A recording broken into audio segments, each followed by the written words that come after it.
in between them.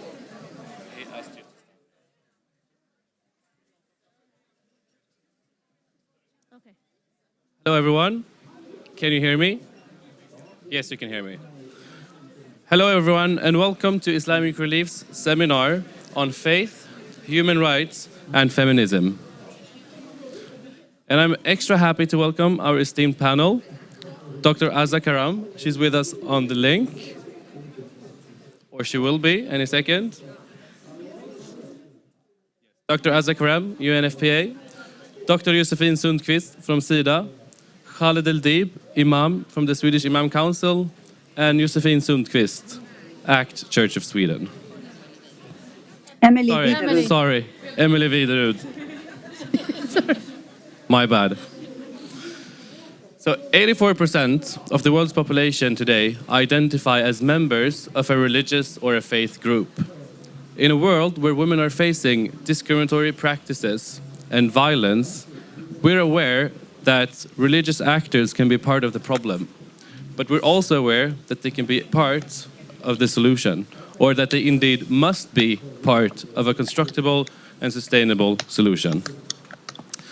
Islamic Relief has initiated a faith perspective on gender injustice that looks to transforming and incorporating a new framework around gender justice through a framework. We wouldn't be able to do this without allies across the sector, such as Oxfam, the International Federation for the Red Cross, UNFPA, UN Women, amongst many. Finally, from us at Islamic Relief, the declaration confers moral and ethical values. It fosters social solidarity and places responsibility on all members of the society to tackle adversity, vulnerability, and rights for all, and it is linked to protection. I want to introduce to you Shaheen Ashraf, who's going to be moderating this session. She's the head of global advocacy at Islamic Relief, and she has more than 25 years of experience within the development sector. She's specialized on development and faith, with a focus on women, faith, and sexual and gender-based violence. Welcome, Shaheen. Thank you, everyone. Welcome.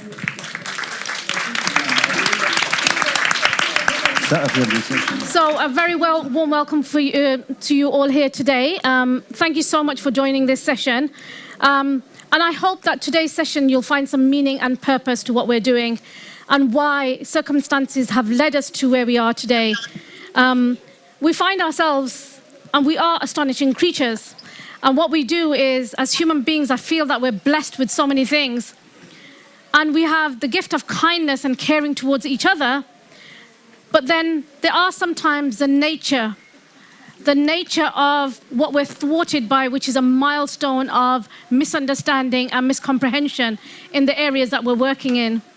Mohammed Mohsin said that, I have over 25 years of experience. Yes, I was one of the founders of Islamic Relief USA.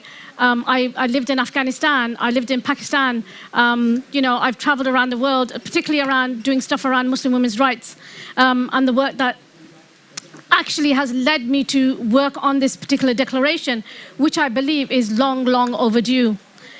I have the pleasure today to invite you to be part of this and be part of the discussion as well.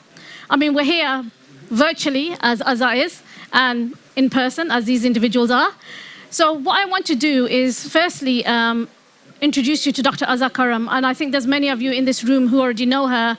She's a senior policy advisor at the UNFPA, chair and coordinator of the UN Task Force of Religion, and she is a facilitator for the UN Strategic Learning Exchange on Religion and Diplomacy. Dr. Azza Karam, and I think this is going to be a conversation. We've spoken many times about the current political dimension, that to all intents and purposes, I don't know if everybody here knows about what happened at CSW this year, and the purposes of all of it driving some of the many factors that I feel that gender inequality is being pushed back slightly.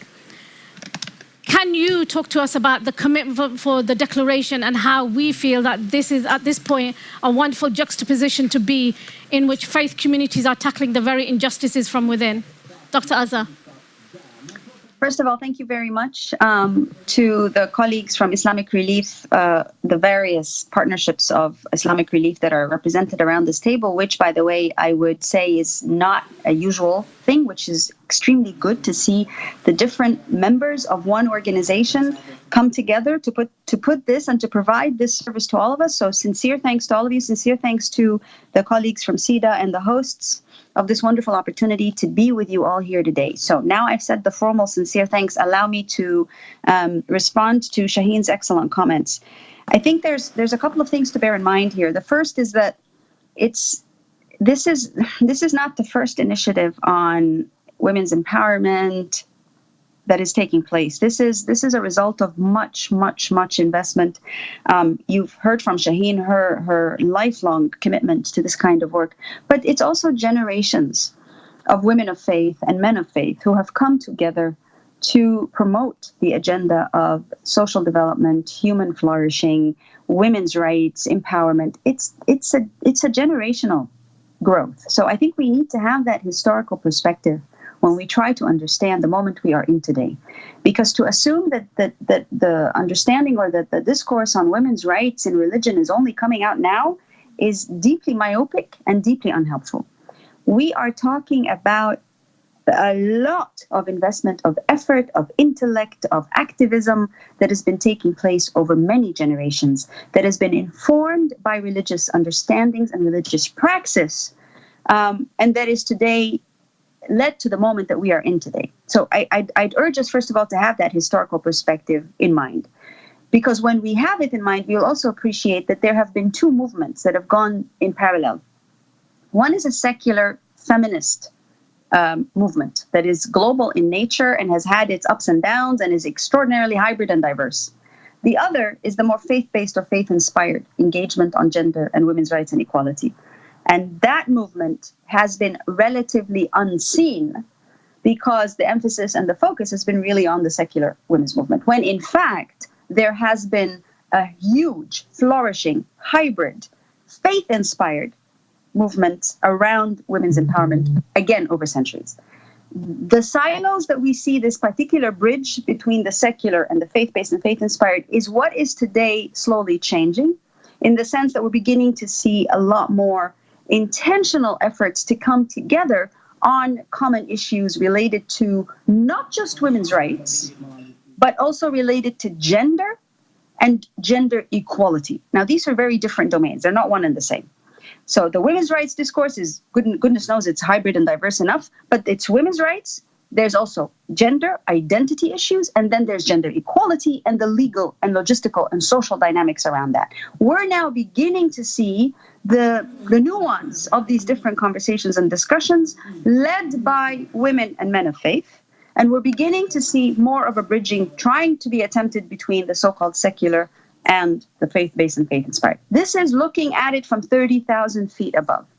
If we are to come down a little bit more to the grassroots level, which is where the visionary leadership of Islamic Relief remarkably has brought us, is to try to understand how within the Muslim context, some of this engagement on women's rights can be relevant not only to an organization like Islamic Relief, which, by the way, would have been massive enough, but indeed the visionary leadership is being provided by Islamic Relief through a declaration that is attempting to provide a vision for women's rights and gender equality that applies to the Muslim world, to Muslims everywhere, which is huge as an endeavor. And I'm being very polite.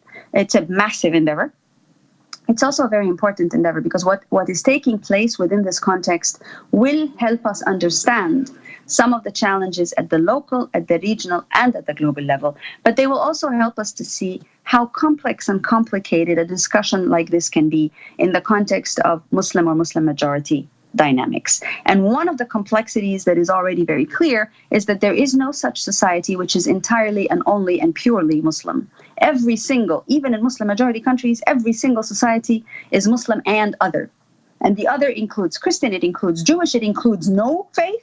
So trying to appreciate that particular gender empowerment dynamic within a faith-inspired context in a hybrid faith and no faith. Context is only some of what the declaration will try to point out and illuminate. So the aspiration is fantastic. The vision is amazing. The process of trying to work through that together, I think, is going to be deeply informative on a number of levels. I'm not sure, Shaheen, whether that answers your questions, but it helps set some parameters. Thank you, Azza. I think one of the other things is when we're talking about a declaration, it has 6 calls to actions and 8 affirmations, and each one of those calls to commitment is in and around economic justice, it's about education, it's about social, political, and civil rights. Azza, one of the other things I wanted to touch upon is, how do you feel that in the current narrative, the political space, that we feel as though we're going backwards in terms of where we are?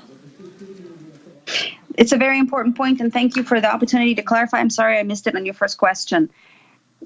I work in the United Nations. In the United Nations, 193 government delegations come together to negotiate a common language around everything under the sun that relates to development, peace and security, and human rights. No minor initiative. It helps to see from that perspective. It really helps to see what is going on at the global level, but what kind of deals and challenges and successes are possible with this perspective of 193 governments trying to come together and agree to common language. One of the lessons that has been incredibly clear over the last, I would say, 20 years, one, religion is very much back on the global agenda for governments and for intergovernmental organizations, whether they are regional or whether they are global. Religion is very, very fashionable. It is what everybody is concerned about. Now, we can argue and say, well, that's really thanks to the work of so many faith-based organizations over so many years who have done remarkable work for development and human rights and security. We can certainly think that. But I think we would be smarter and wiser to appreciate that interest in religion that has grown over the last 20 years, especially over the last 10, that interest is actually pretty much inspired by fears about national security. Because we've also had movements that have claimed religious affiliation and attribution who have become remarkably active at being destructive, and that has generated a tremendous fear and xenophobia around the world. And I think if we keep that concern and that fear that many governments have in mind, we will be able to appreciate in a little bit more wise manner why religion is suddenly seen as a very important notion. I fully respect the statistic that Mohammed quoted, 84% of the world's people affiliate to a particular religion. I would say, however, that statistic is probably one of the oldest realities of our time, and it was probably even more before that. So that statistic is not telling us something new. Religion did not suddenly come and appear in people's lives. Religion has always been part of people's lives, just not the ones in Western Europe. But in the rest of the world, religion has always been a fact of life.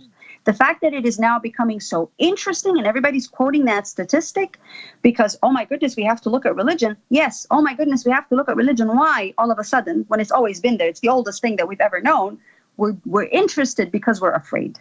So bear that in mind, please, as we take it forward. And it causes some amount of frustration with people like myself who are believers because I am not comfortable with an interest based on fear.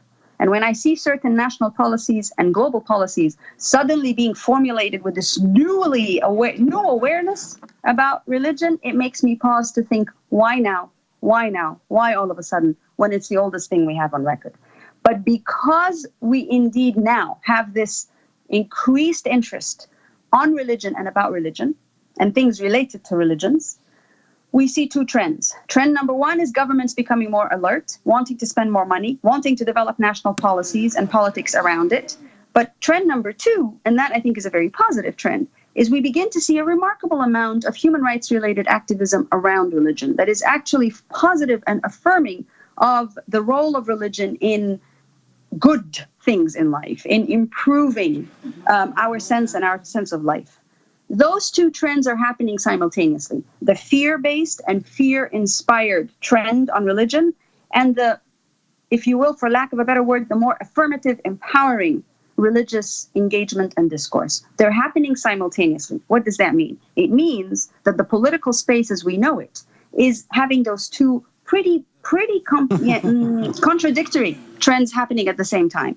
So it means that we're seeing an attempt to try to argue with religious inspiration for empowerment, but we're also seeing an attempt to push back to the conservative space and understanding about where religions should play a role, and within that, where women have a very, if you will, relatively limited public space and public role to be played. So yes, we're seeing both trends happening simultaneously. Focusing on only one of them is unwise. Being able to appreciate the two simultaneous trends which are contradictory is a much more smart way of going ahead. Thank you so much, Azza. Can we also get a round of applause for Azza, who is far away in New York? And not only that, I think recently she won an award for which I think that it was long and duly deserved.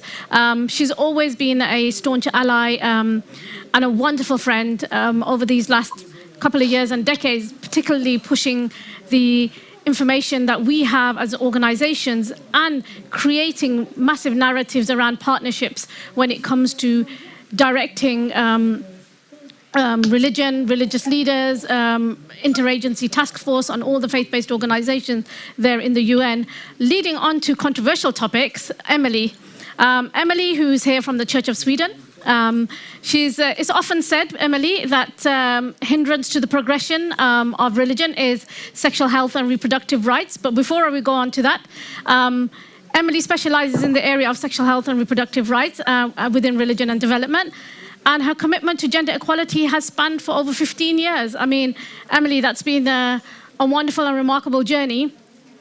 Can I just at this moment say that actually Islamic Relief Worldwide is re-looking at its sexual health and reproductive policy, and that should be ready in about October, November time. And we tackle some real tough subjects in there, like contraception, like abortion, like, for example, maternal health care, HIV, AIDS, all those things are within this space.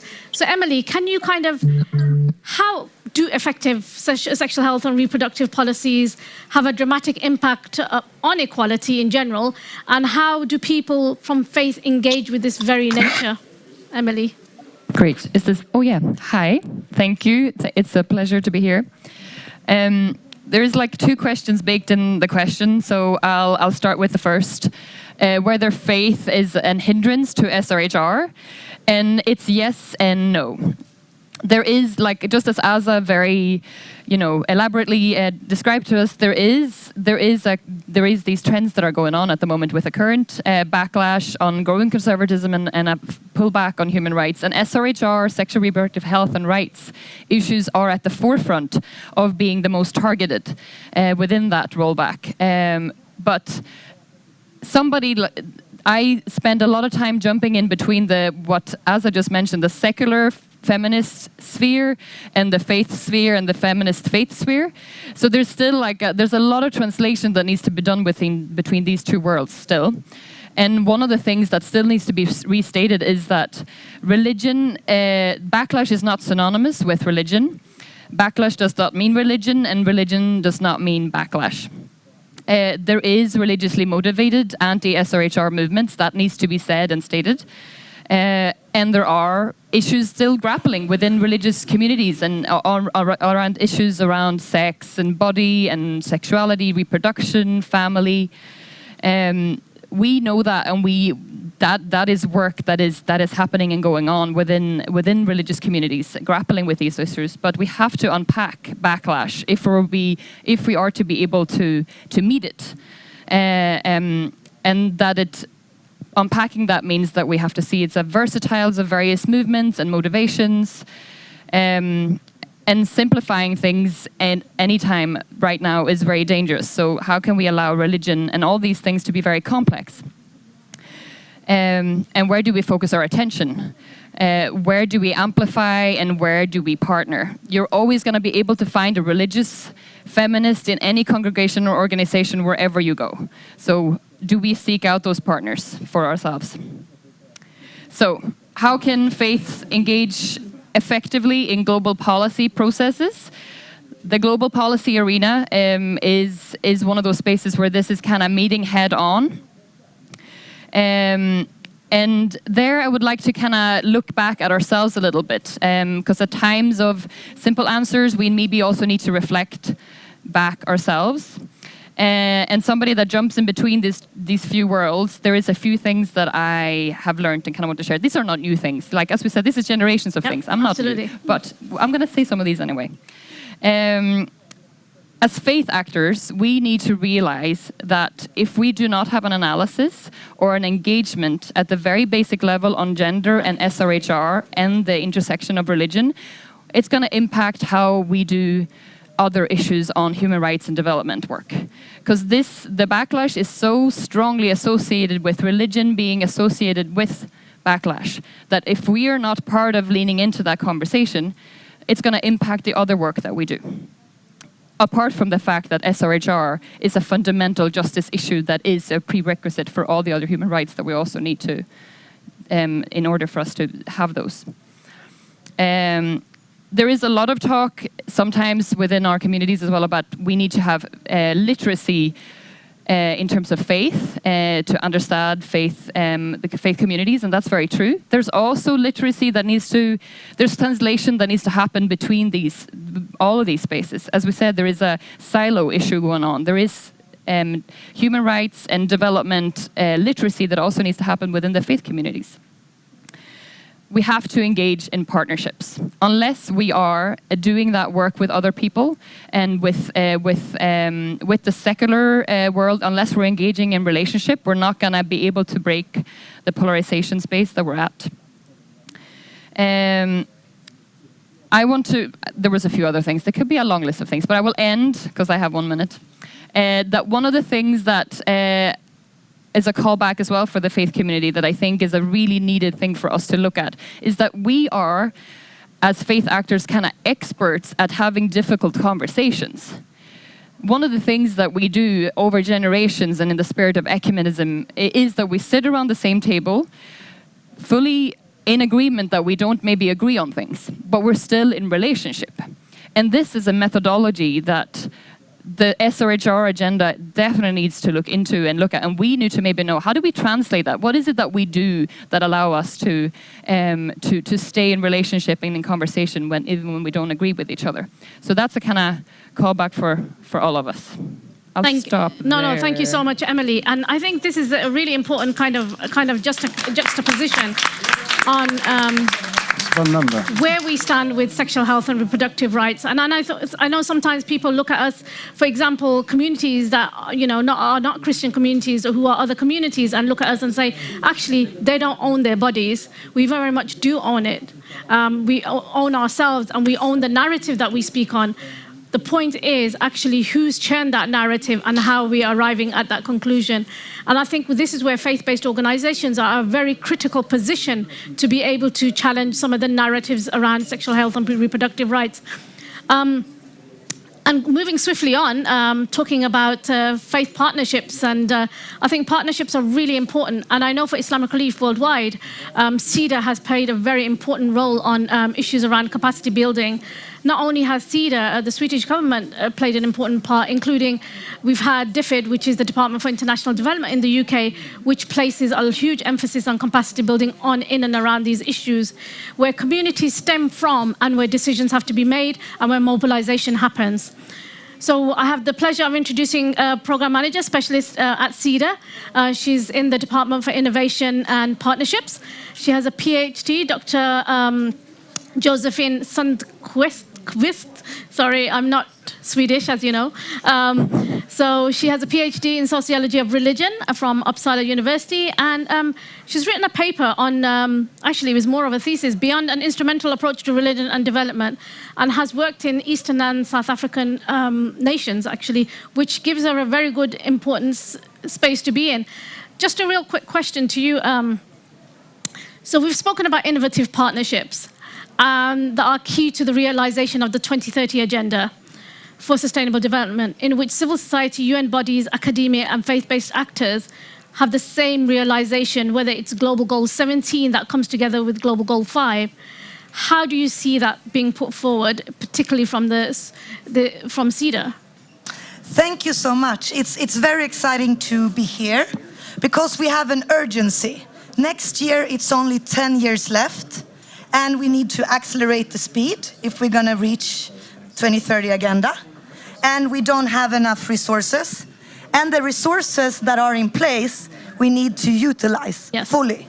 And that's why it is very inspiring to stand here together with partners to us at SIDA and to see how we can draw more on the resources that exists in the world religions and in different faith arenas all over the world.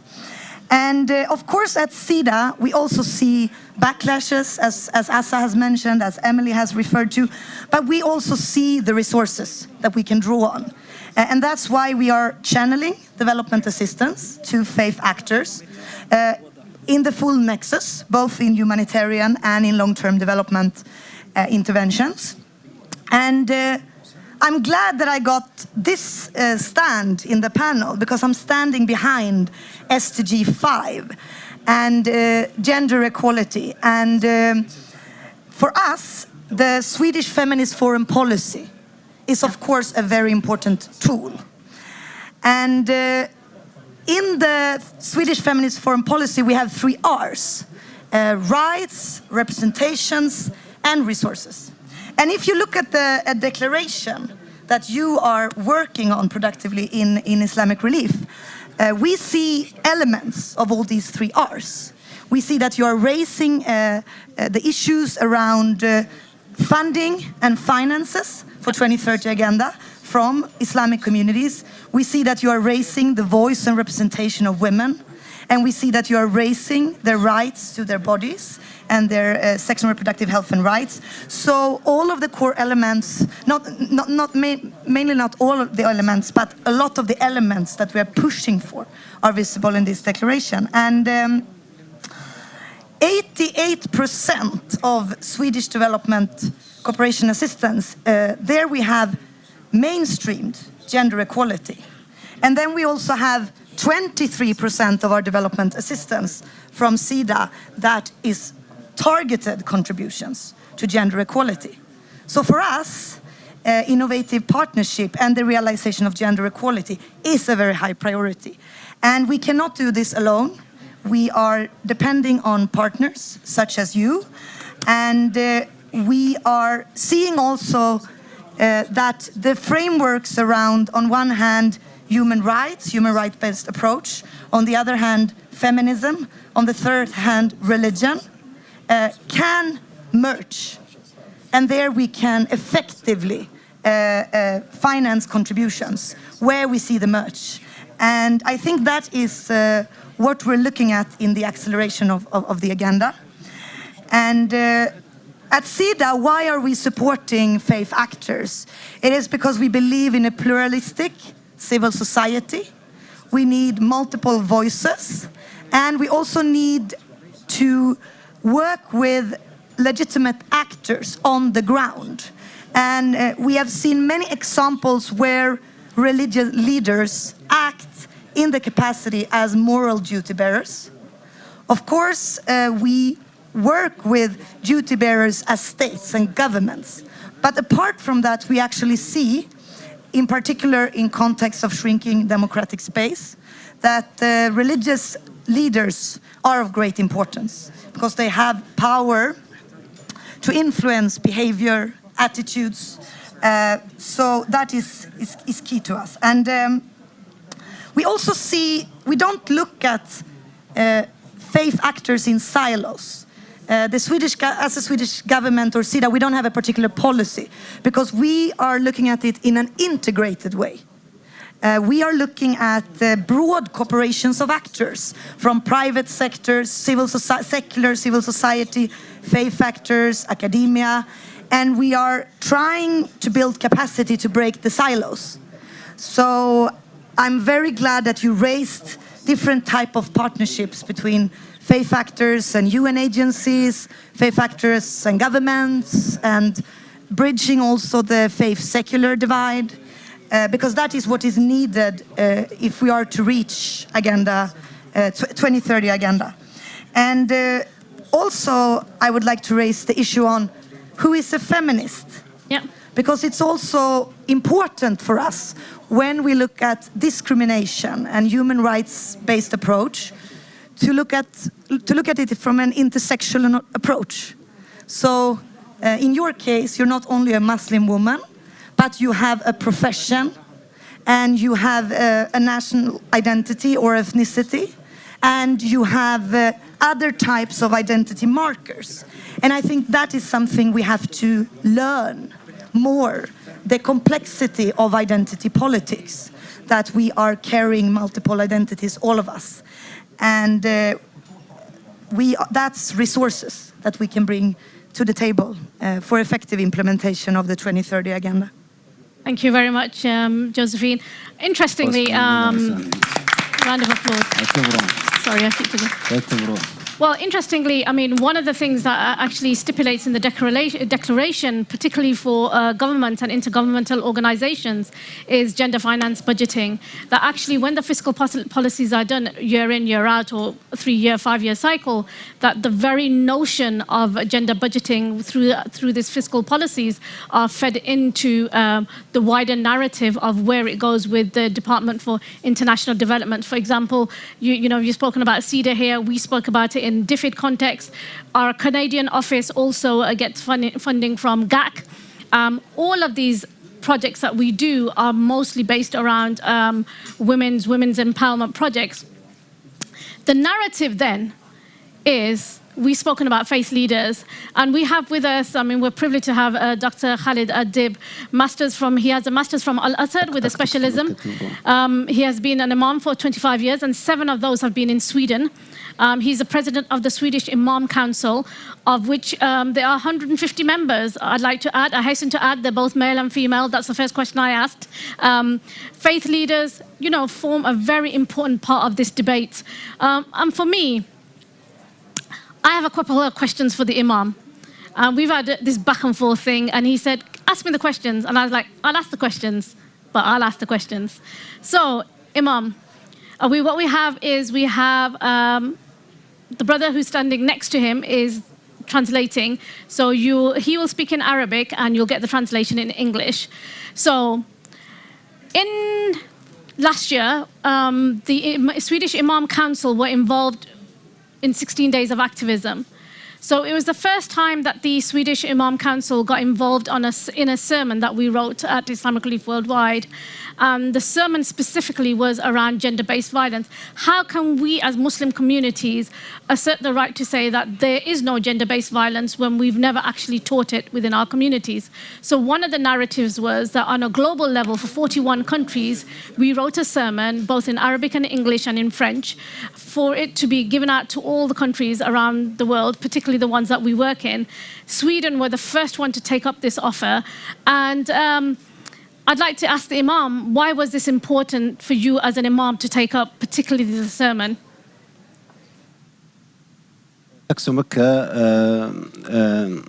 بداية أشكر الإخوة في الإسلاميك ريليف، وكذلك أنا سعيد ومسرور بوجود الأخت من جهة السيدة والجماعات الخيرية، وكذلك الأخت في الكنيسة السويدية.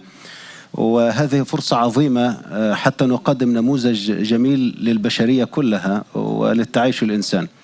بالنسبة للسؤال، كان المجلس السويدي للأئمة أصر على المشاركة مع إسلاميك ريليف في اليوم العالمي لمناهضة العنف ضد المرأة، إيمانا منا بأن هذا شيء جميل وجيد وإيجابي ويساعد على السلم والأمن المجتمعي، وكذلك هي قيم مشتركة إنسانية سواء لجميع البشرية من له دين أو ليس له دين. فهذه قيم عليا مشتركة للإنسانية كلها، ويجب على الجميع أن يساعد فيها أيا كان دينه ولونه وجنسه. First of all, thank you for inviting the Imam, and he says he's very happy to see all these faces coming together for a good cause. Regarding the question, he says, because human rights is a common belief, we preach within our faith and with other faiths as well. And it's something that unites us around something very beautiful, which is humanity. So of course, this is a very important topic for us to be part of. So why did you particularly choose to be part of this work, particularly around 16 days of activism? هو في أمرين رئيسيين دعانا للمشاركة. الأمر الأول وهو إن في صورة مشوهة مغلوطة عن الأديان أنها ضد الحقوق أو ضد المرأة ومثل هذه الأمر. ربما كان بسبب تشويه بعض الإعلاميين لهذا الأمر، فكان هذه فرصة إلى أن نصحح الوضع، وخرجنا في الصحافة وكتبنا كيف أن الدين يعني يحافظ على حقوق المرأة. الأمر الثاني حتى نكون منصفين، هناك توجد بعض الأخطاء والممارسات السلبية من بعض المنتسبين للدين، وللأسف هي قامت على الأعراف والتقاليد وليست على الدين. فعندما يراها غير المتدين يقول أن الدين هذا سلوكه المشين أو المخطئ.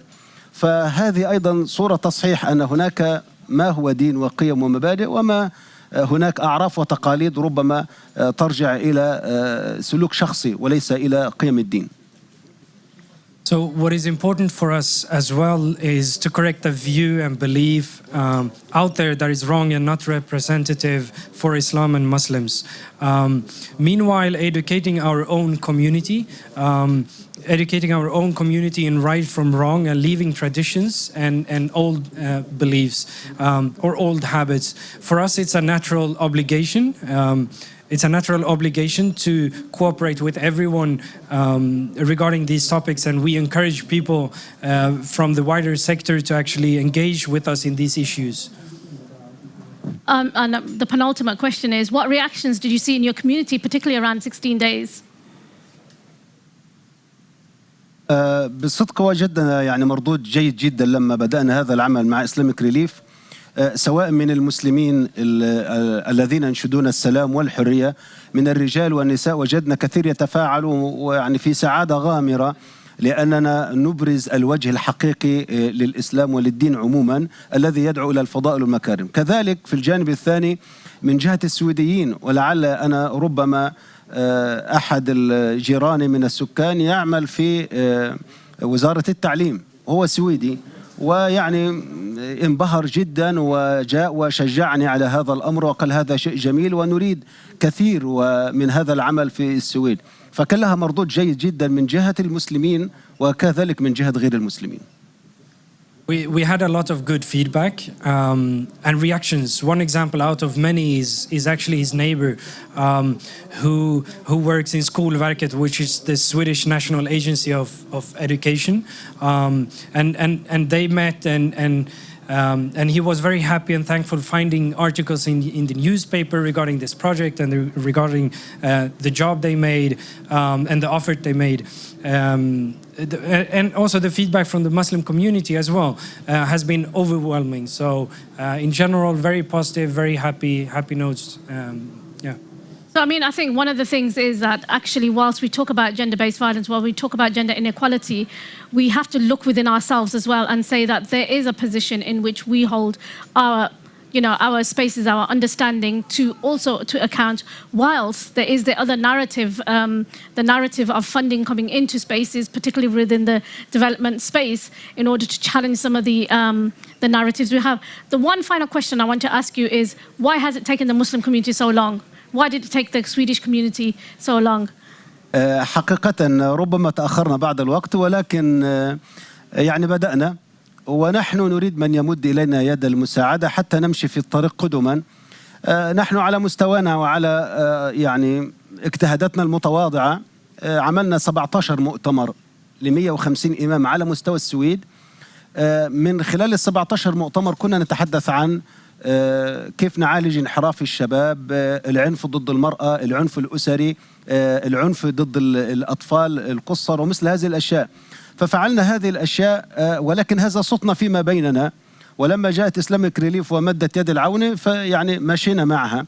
وحتى إحنا مع الكنيسة السويدية عملنا المجلس الأديان، حوار بين الأديان، كل الأديان والطوائف، بحيث أن احنا نساعد على هذه القيم المشتركة الإنسانية وهذه الحقوق. كذلك يعني مع البوليس والسوسيال بنستخدمهم حتى أنهم يعطوا هذه الثقافة للأئمة يتعاملوا ويعلموها للناس. كذلك يعني عملنا مع الكنيسة، يعني كاترينا شركة جودا جرانا بين المسجد وبين كاترينا شركة فهذا يعني أشياء كثيرة جدا من هي تساعد على إزكاء هذه الروح. ولكن بنقول إحنا نحتاج إلى أمرين: إلى دعم حتى نواصل، وإلى من ينقل أصواتنا ويمد يد العون ونبرز للناس هذه القضايا، لأن في تأخرنا يبرز الآخرين من متطرفين من الجانبين. Okay, thank you. So, violence against women is nothing unique to a specific social group or religion. Yes, it took us a long time, he says, but we are taking this very seriously and showing our responsibility towards the topic and towards the issue. The Swedish Imam Council has met 17 times. Has met 17 times to raise these topics and discuss various topics as well regarding issues like drugs, etc. And we have many projects as of mosques and churches working together as neighbors, and the project is called Goda Grannar between Katarina Kyrkan and Stockholm's Mosque. And other projects as well, as visiting prisons and hospitals and working with the police and socialtjänsten as well. So we welcome and encourage everyone to be part of this solution. Hey, thank you so much. Can we have a round of applause for the Imam?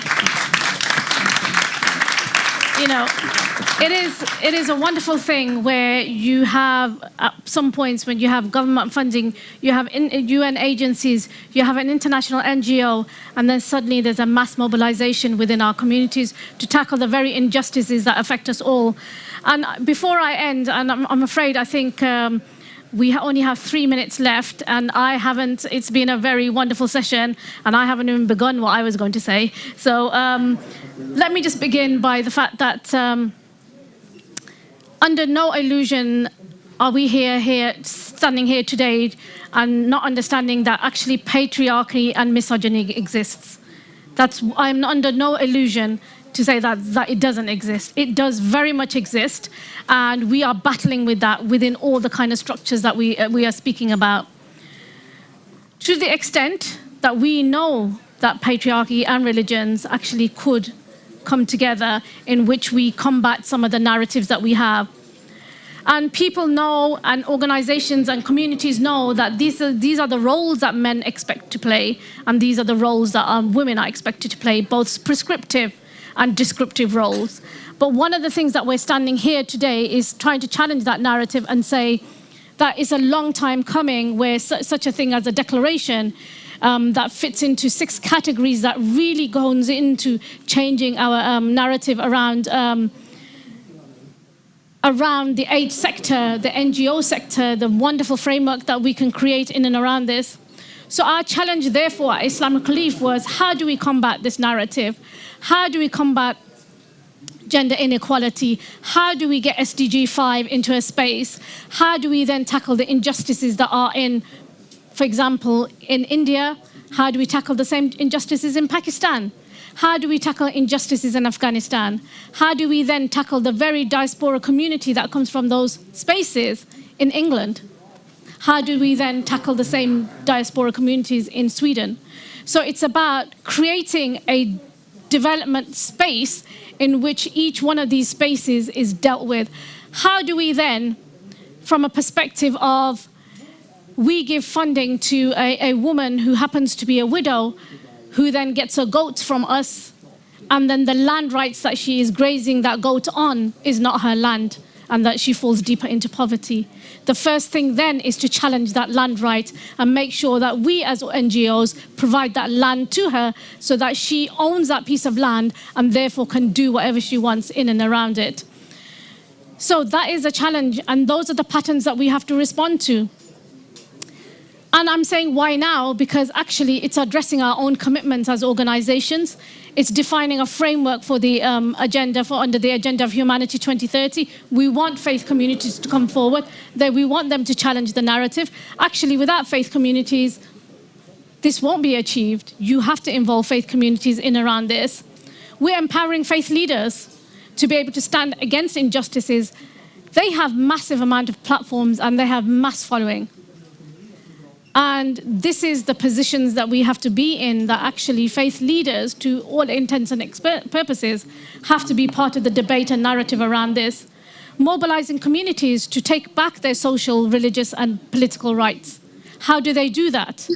The declaration actually speaks to that and say, this is how you can do that. And finally, it's about creating a governance and an accountability framework that we as an organization are looking to create an accountability framework in and around this. You know, we all have commitments, and we are all here to kind of abide by those commitments. And in particular, you know, we're here to abide by the Beijing Plus 25 commitments. You know, we look to engage more of you in this debate. And I'm so sorry that today we've run out of questions, because she's just given me the X sign, which is basically we have to move out of here. But you know, we're here and we're outside if it's not raining, but you're welcome to talk to us. But can I have a massive round of applause for being part of today? And thank you so much. Thank you, Azza.